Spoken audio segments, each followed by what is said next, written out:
My wife's car came into my own shop on a Tuesday with a crease in the back quarter panel. And while I was pulling the dent, I found the thing that ended my marriage tucked down in the door pocket. I've had my hands inside 10,000 cars. I know a car the way some men know a horse. And I knew the second I saw those folded receipts that I was looking at the wreck of my whole life, sitting in the bay where I fix everybody else's. I'm going to tell you the part that matters most up front, so you'll stay for it. She left me. Not the other way around. She found out I knew, and she didn't cry and beg.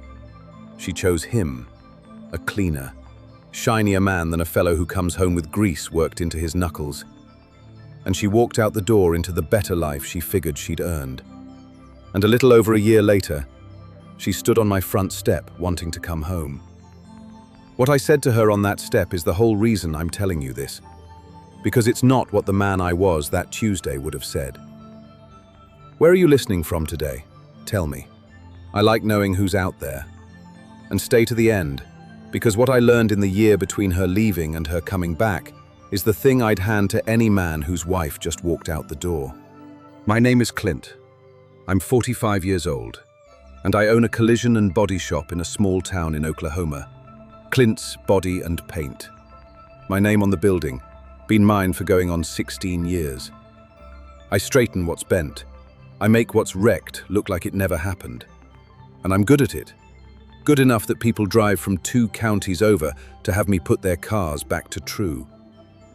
I was married to Christy for 18 years. We've got 2 kids, a boy named Wyatt who's 16, and a girl named Josie who's 11. I'm going to tell you how a man who rebuilds wrecks for a living watched his own marriage get totaled, and then learned the hardest lesson my trade ever taught me, which is the difference between what you restore and what you let go. Let me start with the trust, because you can't understand a wreck if you don't know how the car was built. I was a provider, plain and simple, raised to believe a man's job is to carry his family and not complain about the weight. A body shop is hard, dirty work. You're sanding and grinding and breathing paint and bonding filler all day, and your hands never really come clean. There's always a little black worked into the creases, no matter how hard you scrub. I worked long days and a lot of Saturdays, because that's how you keep a small shop alive against the big chain places, on being better and working harder. I came home tired and dirty and proud, and I thought that was enough. I thought bringing home a good living with these 2 stained hands was the same thing as loving my wife well. I'd learn the difference, but I'd learn it late. Christy and I started with nothing, the way most real things start. I met her when I was a young man renting a single bay and sleeping on a cot in the back of it. And she'd come by with lunch and sit on a bucket and watch me work and tell me I was going to build something one day. And I did. We did. We built that shop into a real business, bought a little house, raised Wyatt and then Josie.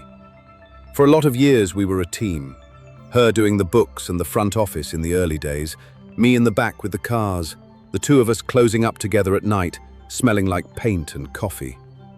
I look back on those years as the best of my life. I just didn't notice the exact season they ended. Because endings in a marriage are like rust. They don't start on the surface where you can see them. They start underneath, in a place you stopped looking. And by the time it shows through the paint, it's been eating the metal a long, long time. I want you to understand the kind of husband I was, because it matters to where this lands. I was loyal to the bone. It never once crossed my mind to look at another woman, not in 18 years. I thought that was the whole job, showing up, staying faithful, keeping the lights on, never raising my hand or my voice. And those things matter, they do. But I learned, too late to save it, that a woman doesn't only need a man who's faithful and works hard. She needs a man who still sees her, who's still curious about who she's turning into, who courts her a little, even after the courting's supposed to be done. And somewhere across those 18 years, I'd quit doing that part.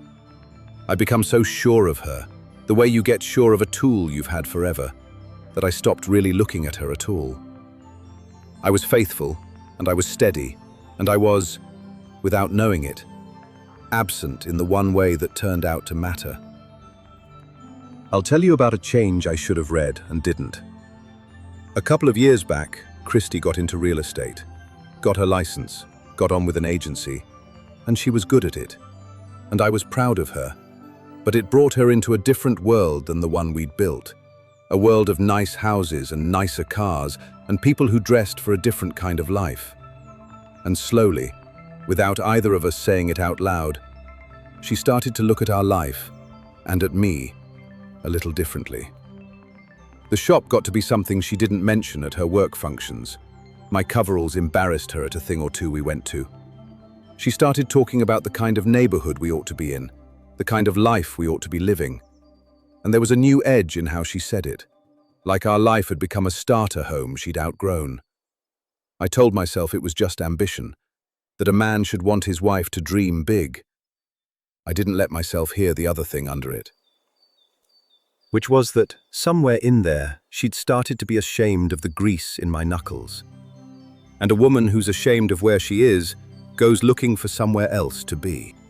The signs were all there that last year, each with a clean answer riding next to it. There were the open houses and the showings that ran late, real estate being an evenings and weekends business, and I never questioned a one of them because I work plenty of nights myself. There was the way she got new with herself, the clothes, the hair, the gym, a whole polished version of the woman I married. And I told her she looked beautiful because she did, and because what kind of husband isn't glad? There was a phone that lived face down with a passcode where there'd never been one, and she said it was client stuff, confidential, which sounded reasonable. There was a name that came up too easy, a man named Spencer, a developer she was doing deals with. Spencer thinks, Spencer says, Spencer's got this gorgeous place out in the new development. And I told myself, a colleague is a colleague. I had an answer for every piece of it. I had rust coming through the paint, and I kept telling the family it was just a chip. The worst part, looking back, isn't that I missed the signs. It's that some quiet part of me saw every one of them and chose not to look directly. The way you'll drive a car a while with a noise in the engine you don't want to hear because hearing it means a bill you can't face. I heard the noise in my marriage. I just kept turning the radio up. Because the truth was, if I looked straight at it, I'd have had to face that the woman I'd built my whole life around was drifting somewhere I couldn't follow. And a man will do a lot of pretending to keep from facing a thing that big. I want you to remember the way she said that man's name. By the way, Spencer. There's a sound a person's voice makes around a name they've got feelings for, a little warmth, a little care. And I heard it, and I told myself it was nothing, and it was the only true thing in the whole house. So that Tuesday, when her car came into my bay, I wasn't even looking for anything. She'd clipped a post in a parking garage, she said, and brought it in for me to fix, the way she always did. Because why pay a stranger when your husband straightens metal for a living? And I had the door panel off to get at the quarter from the inside, and down in the door pocket, where things slide and get forgotten, I found a little folded stack of parking receipts from a parking garage at a hotel downtown. A dozen of them, going back months, every one of them on an evening she'd told me she had a showing. And tucked in with them, a valet ticket and a man's pair of sunglasses that were not mine and not my son's, the expensive kind, sitting in the console like they lived there. I stood in my own shop, in my own coveralls, holding the evidence of my wife's affair that she had personally driven into my hands and asked me to fix. I didn't throw anything, I didn't put my fist through the drywall, though Lord knows the thought was there. I did what I do when a car comes in looking like a total and I have to decide what's really going on under the skin. I went quiet and careful. I put the sunglasses back in the console exactly where they'd been. I photographed the receipts with my phone and folded them back into the door pocket the way I'd found them. I finished fixing her car, did a beautiful job on it like I always do, and I handed her the keys that evening and told her it was good as new. And I started, that night, to figure out what was really bent and what I was going to do about it. I'll be honest about the strangeness of that night, because I think it's the kind of thing only happens to a man in my line of work. I had spent the afternoon making my wife's car perfect again with my own hands, buffing out the evidence of one small wreck while holding in my chest the evidence of a much bigger one. I had no idea yet how to fix. There's a cruelty in that I still feel. She trusted me with her car because I'm good, and I'm cheap, and I'm hers. And I gave it back better than I got it. And all the while, I knew. I lay awake that night next to a woman I'd slept next to for 18 years and felt like I was lying next to a stranger who'd borrowed her face. I went to a lawyer that week, a sharp woman named Diane, who'd done family law in our county a long time. She told me how Oklahoma works. Equitable distribution, she said, meaning the marital property gets divided fairly. And that the shop, my shop, since I'd built it before we married and kept it in my name and kept its books its own, would stand a strong chance of staying separate property. Mine, free and clear. Oklahoma does recognize fault, she said, and adultery's in there. But she told me straight not to pin my hopes on the affair winning me some big prize in the property split, because in practice, it rarely swings things the way a wronged man wishes it would. What mattered, she said, was that I not do anything stupid. Don't move out, don't drain the accounts, don't confront her in a rage and put your hands anywhere or say anything a court can use to call you the problem. Document what you've got, quietly, and let it move at the speed of the law. I told her I straighten bent metal for a living. I know better than most men that you don't fix anything by hitting it harder. But here's where my story turns different from the ones you might be expecting. And I want to be honest about how much it hurt. Because I never got the chance to play the careful, long game with Christy, the way a man plans to. I had decided to gather it all and move slow and serve her clean. But before I'd finished, she found out I knew. I don't know exactly how. Maybe she noticed the receipts had been moved. My hands aren't as invisible as a locksmith's. Maybe Spencer pushed her.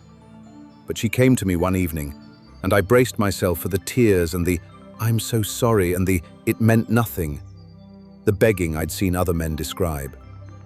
It didn't come. What came was worse, in a way, and cleaner. She lifted her chin and she told me she wasn't going to apologize for finally wanting more out of her one life. She told me she'd fallen in love with Spencer, that he understood the person she was becoming, that he could give her the kind of life she was meant for, and that she wanted a divorce. She wasn't ashamed. She was relieved, almost, to finally say it. She had chosen him, and the bigger, shinier life he came with, and she was leaving me to go get it. I remember standing in my own living room while she said it. And the thing that struck me hardest wasn't even the words. It was how calm she was. How sure. I'd been bracing for a woman caught, and instead I got a woman who'd already left, months ago, in every way that counted, and was just now getting around to telling my body about it. She talked about the kids like a logistics problem to be worked out. She said she hoped we could be civil. She said Spencer had room for the kids on weekends, in that big house. Like that was a gift she was offering. And I just stood there and listened, because there's nothing you can say to a person who's already gone. You can't argue somebody back into loving you. I'd have had better luck arguing a totaled frame back into true with my bare hands. And she did leave. Within a few weeks, she'd moved out to Spencer's place, the gorgeous one in the gated development, and my marriage of 18 years was over. Not because I caught her, but because she'd already decided I wasn't enough. The divorce itself went the way Diane said it would, quiet and fair and unsatisfying in the way the law usually is. I kept the shop, free and clear, because I'd kept it separate all those years without ever knowing I'd need to have. We split the marital things down the middle, the house equity, the savings, and I didn't fight for $1 more than was fair. even though every cell in me wanted to make her pay for what she'd done. Because Diane reminded me that a judge can't see a broken heart. He can only see a man trying to punish his wife. And that's a bad look that costs you. The kids stayed primarily with me, not because I went to war over them, but because I was the one who'd always been home in the daytime and the one who didn't have a new life across town to fit them into. Christy got her weekends and her summers, and I never once made it hard, because they're her kids too, and a boy and a girl need their mother, even when their mother has been a fool. On paper, it was as clean a divorce as a wrecked marriage gets. The mess was all on the inside, where the law can't reach. I'm not going to pretty up what that did to me. A man can take being wronged. It's a harder thing to be left. To be looked at by the person who knows you best and be found wanting. Traded in like a car you've grown tired of. For a while there, I was no good to anybody. I'd close the shop and sit in the dark in the office and wonder what was so missing in me, that 18 years and 2 kids weren't enough to keep her. I'd look at my hands, the grease that won't ever fully come out, and think maybe she'd been right to be ashamed. That's the lie that wrecks a man in that spot. The lie that says because she chose to leave, there must be something less about you. I believed it for a few months. I'm telling you that part because I think a lot of you have believed it too, and I want you to hear what pulled me out of it. Those were dark months. I won't lie to you. I'd go through the motions at the shop in the daytime, do good work because my hands knew the work even when the rest of me was gone. And then the kids would go to their mothers on her weekends, and the house would get so quiet I could hear the clock. I lost weight. I didn't have to lose. I'd catch myself standing in the cereal aisle at the store, unable to remember what I'd come for, because half my mind was still chewing on the same question. What was wrong with me? Why wasn't I enough? A man will torture himself with that question for as long as you let him, and there's no answer at the bottom of it. Because the question itself is the wrong one, but I didn't know that yet. It was my son, and it was a car, that taught me the right question. Out behind the shop I had an old Chevy, a '68, that I'd hauled home years before, meaning to restore one day, and never had the time. A rusted-out frame, no interior, an engine in pieces, a real basket case, the kind of project most men buy with good intentions and leave under a tarp for a decade. And that fall, in the worst of it, my boy Wyatt, 16 and quiet and watching his old man come apart, came to me one Saturday and said, "Dad, can we fix the Chevy?" Not for any reason, just because. And I think that boy knew, the way kids know things they don't have words for, that his father needed something to put his hands on that he could actually make right, when the big thing in his life had turned out to be something he couldn't. So we started. Every weekend, the two of us out in that bay, taking that wreck all the way down to the bare frame. And here's what a frame will teach you, if you let it. When a car's been in a bad wreck, the frame gets bent, twisted out of true in ways you can't always see by looking. And you cannot fix that by working on the surface. You can hammer the panels and fill the dents and lay the prettiest paint in the state over the top of it. And it'll look perfect in the lot. And it will never drive right. Never. Because underneath it's still bent. The only way to truly bring a car back is to put it on the frame machine and pull it. Slow and patient. Back to true from the inside. And then build back up from there. Months of Saturdays, my boy and me, pulling that old Chevy back to straight a fraction at a time. We didn't talk much, the way men working together don't. But some of the best conversations I've ever had with my son happened over that frame. The kind that come out sideways while 4 hands are busy. He asked me once, not looking up from the wrench, whether I was going to be okay. And I told him the truth, which was that I didn't know yet, but that we were going to take this car all the way down and build it back right, and that maybe that was the same thing. And somewhere in there, without my noticing the day it happened, I was getting pulled back to true myself. You can't grieve and build at the same time forever. The building wins, if you keep showing up to it. I remember the night we first got that old engine to turn over. We'd rebuilt it from a box of parts, the two of us, and we'd been at it till near midnight on a cold Saturday. And when I finally turned the key and that motor caught and roared to life in the bay, Wyatt let out a whoop you could have heard across the county and threw his greasy arms around my neck. And I laughed, really laughed, for the first time in I don't know how many months. It was such a small thing, an old engine running. But I stood there in that loud, exhaust-smelling bay with my boy hanging off my neck, and I felt something turn over in me too. Some part I'd thought was dead in the wreck. I thought, there it is. I'm still in here. I still work. You can rebuild a man the same way you rebuild a motor, one part at a time, in the dark, with somebody who loves you handing you the wrenches. I threw myself into the shop, too, and into the kids. I learned to braid Josie's hair, badly, the two of us laughing at the mess of it in the mirror. I was at every one of Wyatt's things. I let my crew and my customers, men I'd known 20 years, hold me up on the bad days without making a show of it.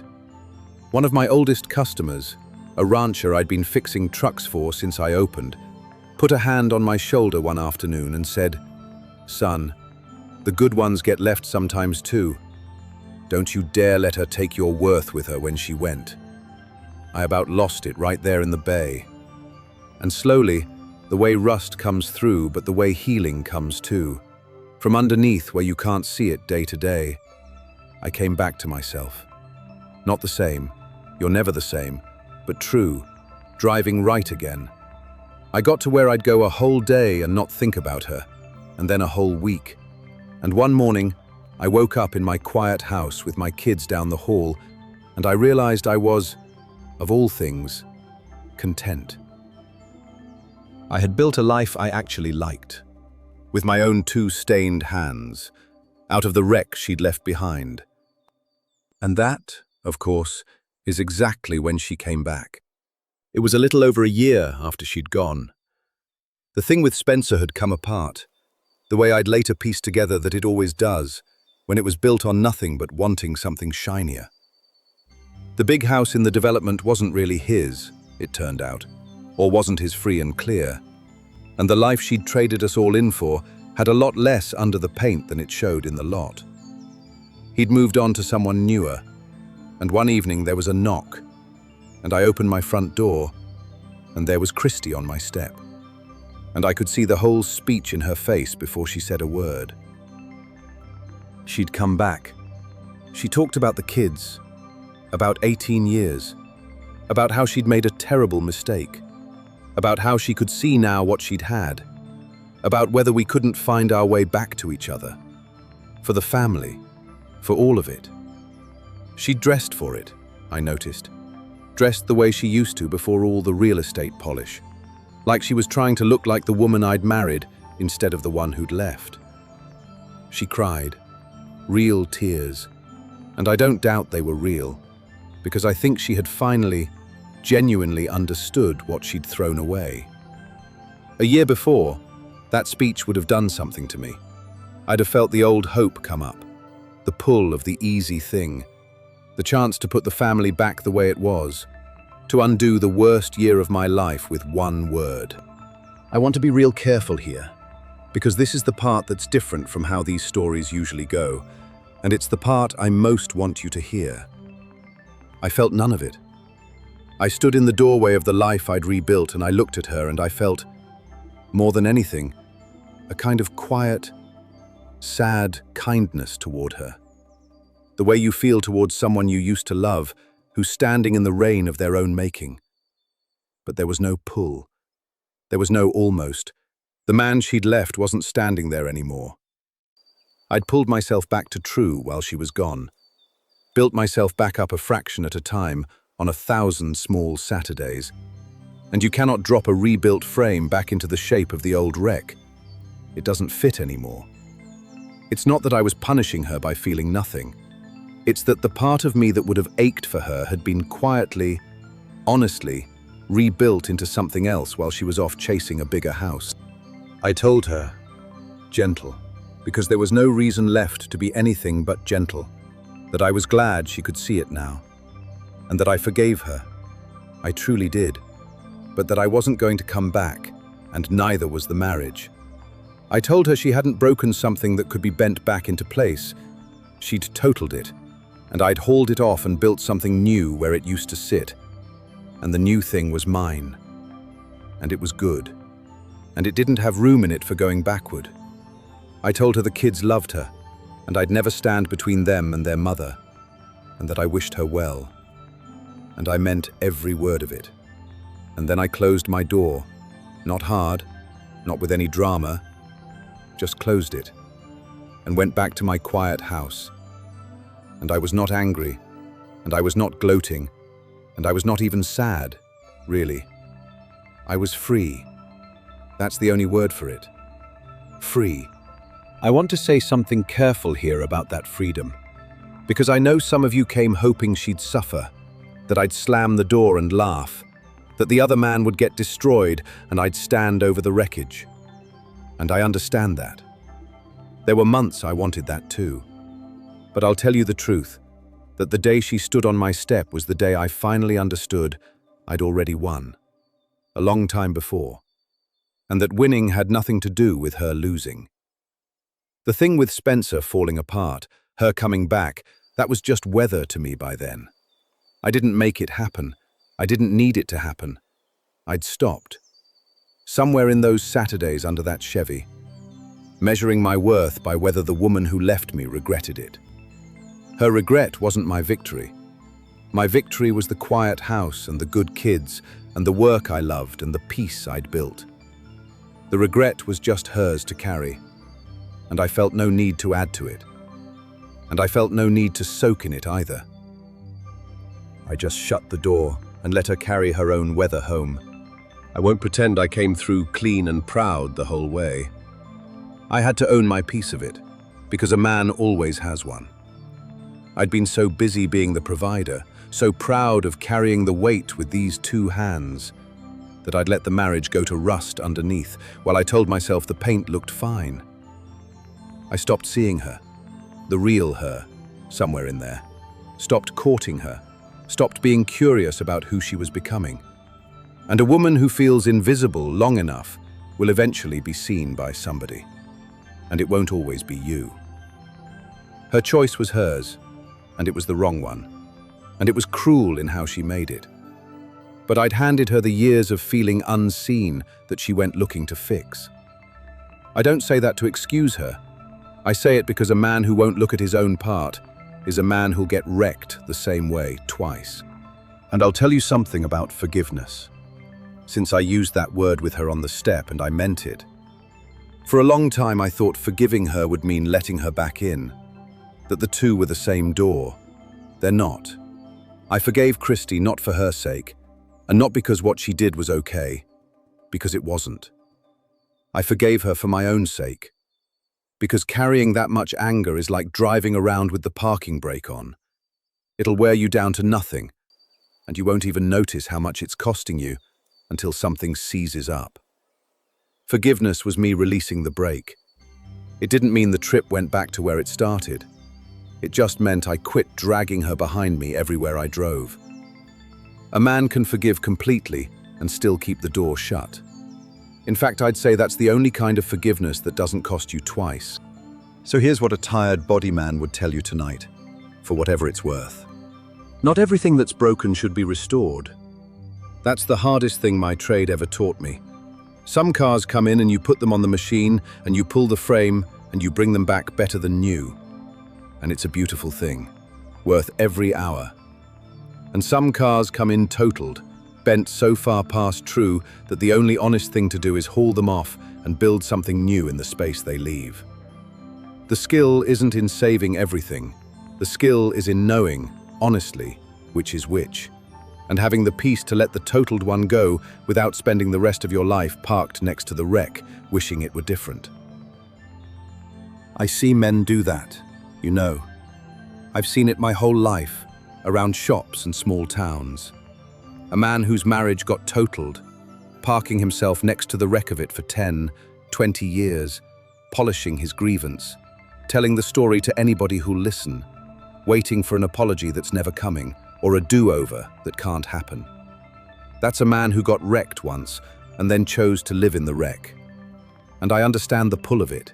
I do, because the wreck is at least familiar, and building new is frightening and lonely and slow.